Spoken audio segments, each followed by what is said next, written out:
it got me thinking a lot about the fact that, any number of these women who were Westerners who made their mark in the suffrage movement in the East. And in order to have the kind of national political influence they had to live in New York or in Boston or in Washington. And you yourself are a Westerner. You live not far from the Carlisle Indian School. And I wonder if you could talk a little bit about the ways in which you, being a Westerner, influenced the way you wrote this book. Yeah, I mean, it's interesting because I am a Western historian and I think about this book and I think, is it a Western history?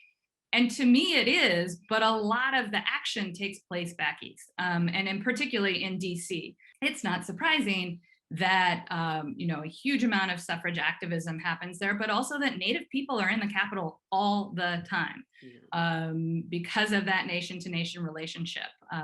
So these women are there testifying before Congress, all members of the Society of American Indians, whose headquarters is in DC, right across the street from the Bureau of Indian Affairs, right? So they're watching them.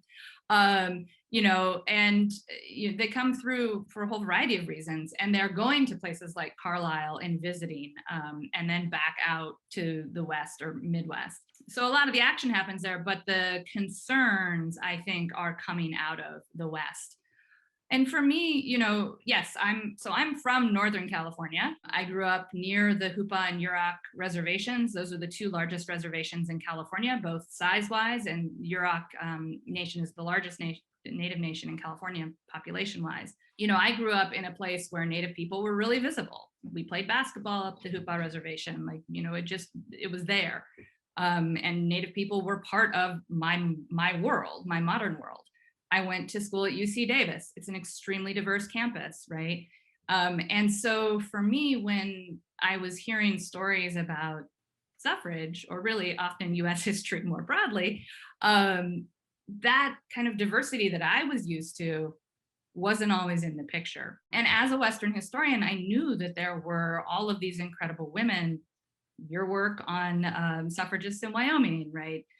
Dina Gonzalez's work on women in New Mexico, Maria Montoya, Judy Young's work she talked about Chinese suffragists in California. So I knew these stories were out there, and I could draw on kind of that work and really build on it to understand what I was seeing in the sources.